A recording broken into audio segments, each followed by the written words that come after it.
Viewers, हम कर रहे हैं कक्षा 9वीं की वार्षिक परीक्षा की तैयारी और आज हम इसमें करेंगे अध्याय 15 प्रायिकता के इम्पोर्टेंट क्वेश्चन। तो प्रायिकता के जो महत्वपूर्ण प्रश्न है, तो प्रायिकता में से 2-2 नंबर के 2 प्रश्न पूछे जाएंगे। ठीक है, 2-2 नंबर के 2 प्रश्न आने वाले हैं। तो यह बहुत ही महत्वपूर्ण लेसन है और बहुत आसान भी। हम इसके 2-2 नंबर के क्वेश्चन आसानी से कर लेंगे। तो इसी से संबंधित प्रश्न है प्रश्न बैंक का प्रश्न नंबर 5वां और 6वां जो आज हम करेंगे। तो प्रश्न 5वां है, एक सिक्के को 1000 बार उछालने पर निम्नलिखित बारंबारताएं प्राप्त होती है। चित्त 455 और पट 545।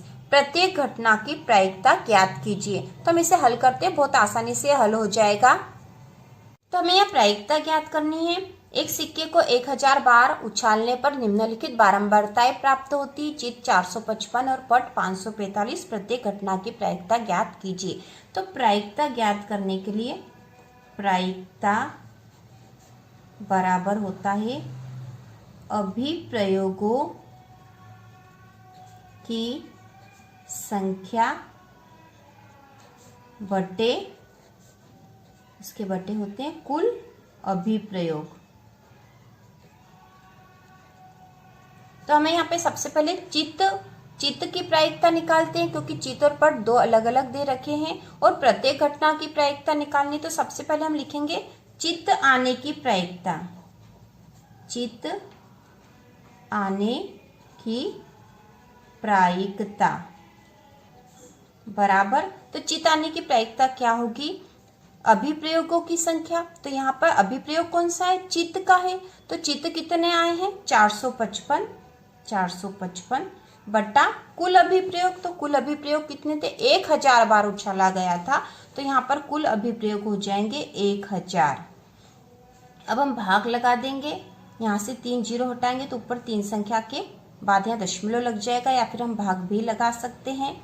ठीक है, तो ये हो जाएगा 0.455। यहाँ पर आएगा 0.455। तो 3 जीरो हटाते हैं तो ऊपर 3 संख्या के बाद यहाँ दशमलव लग जाता, हमने लगा दिया है। और यदि आपको ऐसा नहीं आता है तो आप भाग भी लगा सकते हो। 455 में जब हम 1000 का भाग लगाएंगे तो भाग नहीं जा रहा है, तो 0 तो उसकी एक जीरो यहाँ लग जाएगी। ठीक है, एक जीरो यहाँ लगेगी। उसके बाद आएंगे 4 बार भाग लगाएंगे तो ये हो जाएगा 4000। अब बचे 550, दशमलव की एक और जीरो लगी तो यहाँ 5 बार भाग जाएगा, तो यहाँ आ जाएगा 5000। अब 500 बचे, इस दशमलव की एक और जीरो लग जाएगी, फिर 5 बार भाग जाएगा, तो ये आपस में अब कट जाएंगे। ठीक है, तो 0.455 आएगा। हम सीधे भी कर सकते हैं। तो चित्त आने की प्रायिकता हो गई 0.455। ठीक है, हम यहाँ लिख देते हैं चित्त आने की प्रायिकता। तो हमने पहला तो हल कर लिया है, चित्त आने की प्रायिकता निकाल ली हमने 0.455।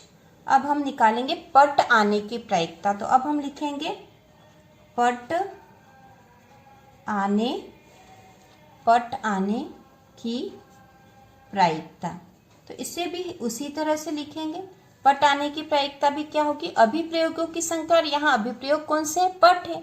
तो पट हमको दे रखे थे 545 बटे कुल अभिप्रयोग, मतलब कुल कितनी बार उछाला गया था सिक्का? तो अभी आ जाएगा 1000 बार उछाला गया था। और अब हम इसको भाग लगा देंगे, तो 3 जीरो हटा के ऊपर 3 संख्या के बाद दशमलव लगा देंगे, या फिर आप भाग भी कर सकते हो जैसे हमने ऊपर करा था। तो ये आ जाएगा 0.545। तो ये हो गए हैं पट आने की प्रायिकता। ठीक है, बहुत आसान है यह। चित्त आने की प्रायिकता निकालनी थी हमें और पट आने की प्रायिकता निकालनी थी, तो हमने दोनों ही निकाल ली है। चित्त आने की प्रायिकता के लिए हमने चित्तों की संख्या जितनी दे रखी थी वो लिखी है, और बटे कुल जितनी संख्या, जितनी बार सिक्का उछाला गया था वह पूरा लिख दिया है। और इसको भाग लगा देंगे तो चित्त आने की प्रायिकता आ गई है। पट आने की प्रायिकता के लिए पटों की जितनी संख्या दे रखी थी बटा कुल अभिप्रयोग जितनी बार हुए थे, कुल अभिप्रयोग हुए थे 1000 बार, और इसका भाग लगा देंगे तो पट आने की भी प्रायिकता आ जाएगी। और यह सवाल हल हो चुका है। इसके बाद अगला प्रश्न नंबर 6 है, दो सिक्कों को एक साथ 500 बार उछालने पर हमें निम्न परिणाम प्राप्त होते हैं। तो दो सिक्कों को एक साथ कितनी बार उछाला गया है? 500 बार। मतलब यहाँ पर अभिप्रयोगों की कुल संख्या कितनी हो जाएगी? 500 हो जाएगी, जैसे हमने पिछले सवाल में लिखी थी। अब दो चित कितनी बार आए हैं? 105 बार। एक चित 275 बार आए हैं और कोई चित नहीं 120 बार आया है। इनमें से प्रत्येक घटना की घटने की प्रायिकता ज्ञात कीजिए। तो यहाँ पर हमें प्रत्येक घटना की प्रायिकता ज्ञात करनी है। सबसे पहले हम करेंगे दो चित आने की प्रायिकता। तो उसके लिए 105 बार है, दो चित के जो कितनी बार आए थे? 105 बार। और कुल जो है अभिप्रयोगों की संख्या कितनी आ जाएगी? 500। तो यहाँ पे 105/500 हो जाएगा। इसको हल कर लेते हैं हम, बहुत आसान है। इसे हल करेंगे। सबसे पहले हम लिखेंगे दो चित आने की प्रायिकता। दो चित आने की प्रायिकता बराबर, तो प्रायिकता का सूत्र क्या था हमें पता है, अभिप्रयोगों की संख्या। यहाँ पर अभिप्रयोग जो हम जिसके लिए हम यह हल कर रहे हैं, तो यहाँ अभिप्रयोग कौन से होंगे? दो चित आने वाले। तो अभिप्रयोगों की संख्या बटे कुल अभिप्रयोग। तो कुल अभिप्रयोग यहाँ पर कितने हुए?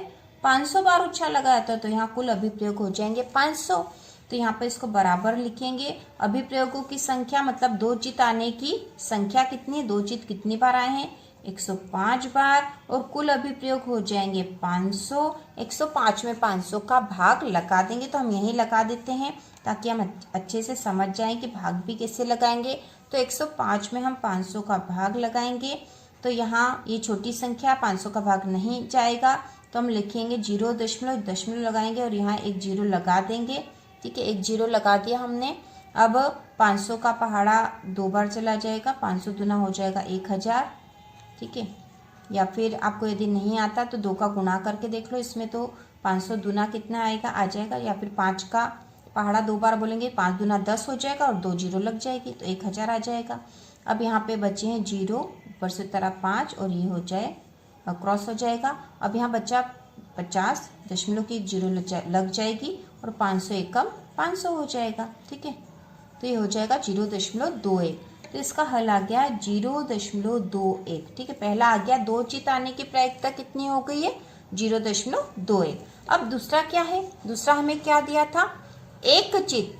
एक चित आने की प्रायिकता निकालनी, क्योंकि प्रत्येक घटना की घटने की प्रायिकता ज्ञात करनी। तो हमने सबसे पहले दो चित आने की प्रायिकता निकाल ली। अब हम एक चित आने की प्रायिकता निकालेंगे। तो हम लिखेंगे एक चित आने की प्रायिकता बराबर, और यहाँ पे वही सूत्र होगा, अभिप्रयोगों की संख्या बटा कुल अभिप्रयोग। ठीक है, अभिप्रयोगों की संख्या कौन से अभिप्रयोगों की संख्या लेंगे? जो अभिप्रयोग के लिए हम यह हल कर रहे हैं। तो यहाँ पे कौन सा अभिप्रयोग है? एक चित आने की प्रायिकता।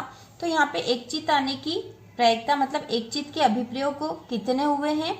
275 बार आया है एक चित। तो हम यहाँ लिखेंगे 275 बटे कुल अभिप्रयोग मतलब कितनी बार सिक्का उछाला गया था कुल। तो यहाँ आ जाएगा 500। तो अब 275 में 500 का भाग लगा देंगे। तो हम यही लगा देते हैं, आप रफ कॉपी में लगा लेना। तो यहाँ हो जाएगा 275 भागित 500। तो 275 में 500 का भाग लगा देंगे। तो जैसे 5 का पहाड़ा 5 बार बोलेंगे तो 25 हो जाएगा, फिर 2 0 तो 2500 आ जाएंगे। तो हो जाएगा, तो ये भाग नहीं जा रहा। सबसे पहले तो ये देखो, ये संख्या छोटी है बड़ी है, तो हम लगा देंगे दशमलव की 0 लग जाएगी। 5 बार भाग लगाएंगे तो 2500 आ जाएगा। ये 0 5 और यहाँ बचे हैं 2। ठीक है, 250 बचे, दशमलव के 0 फिर से लग जाएगा और फिर से 5 बार भाग चला जाएगा, तो 2500 आ जाएंगे। और इस प्रकार यह हल हो जाएगा। तो हमारे पास कितना आया? 0.55। तो हम यहाँ लिख देंगे 0.55। तो एक चित आने की प्रायिकता कितनी है? 0.55। अब यहाँ पर कौन सा दे रखा? और कोई चित नहीं, कोई चित्त नहीं 120 बार आया है, तो कोई चित्त नहीं आने की प्रायिकता निकालेंगे। अब हम कोई चित्त नहीं लिखेंगे, कोई चित्त नहीं आने की प्रायिकता, कोई चित्त नहीं आने की प्रायिकता। तो इसका सूत्र भी वही रहेगा, हर बार यही सूत्र रहेगा, यह हमें याद हो जाना चाहिए। अभिप्रयोगों की संख्या जिसके साथ घटना घटित हो रही है वह वाला अभिप्रयोग, मतलब हम यहाँ पर कोई चित्त नहीं आने की बात कर रहे हैं, तो अभिप्रयोगों की संख्या बट्टा कुल अभिप्रयोग, कुल अभिप्रयोग। तो यहाँ पर अभिप्रयोगों की संख्या कितनी है, कोई चित्त नहीं आने की संख्या कितनी, 120 बार ऐसा हुआ था कि कोई चित्त नहीं आया था, और कुल अभिप्रयोग है 500। तो यहाँ पर हम 0 से 0 काट देंगे, अब 12 में 50 का भाग लगा देंगे, तो यहाँ यही लगा देते हैं रफ में ताकि आपको समझ में आ जाए। ठीक है, ये 12 में 50 का भाग लगाएंगे, तो ये छोटी संख्या बड़ी है, तो यहाँ दशमलव लगाना पड़ेगा, दशमलव की 0 लग जाएगी, और 50 दूना हो जाएगा 100, यहाँ बचे हैं 20, दशमलव की 1 0 लग जाएगी, और 50 दूना 100, 50 चौक 200 हो जाएगा। ठीक है, 50 का ही कर दिया, 5 चौक 20 होते हैं, 1 0 लग जाएगा, तो 50 चौक 200 हो गया है। 0.24 आया है, 0.24 इसका मान आया है। कोई चित्त नहीं आने की प्रायिकता कितनी आई है, 0.24। तो इस प्रकार सवाल हल हो चुका, बहुत आसान है। ठीक है, बहुत आसान है। अभिप्रयोगों की संख्या बटे कुल अभिप्रयोग करना है। अभिप्रयोगों की संख्या वो संख्या आएगी जिसके बारे में हमें प्रायिकता निकालनी है, जिस अभिप्रयोग के बारे में हम प्रायिकता निकाल रहे हैं। जैसे इसमें हमने निकाली थी कोई चित्त नहीं आने की प्रायिकता निकाली थी, तो यहाँ पर अभिप्रयोगों की संख्या भी यही वाली आएगी, कोई चित्त नहीं आने वाली। और कुल अभिप्रयोग तो हमें दे ही रखा होगा कि कुल कितनी बार हुआ था वह प्रयोग, तो वह कुल अभिप्रयोग में आ जाएगा। जैसे यहाँ 500 आया था क्योंकि यह सिक्का 500 बार उछाला गया था, तो इस प्रकार हम इसको सूत्र में लिख के इसको हल कर लेंगे, तो ये हो जाएगा। तो इस प्रकार ये प्रश्न बहुत आसान है, और इसी प्रकार के और वीडियो देखने के लिए वार्षिक परीक्षा की तैयारी के लिए चैनल को सब्सक्राइब कीजिए।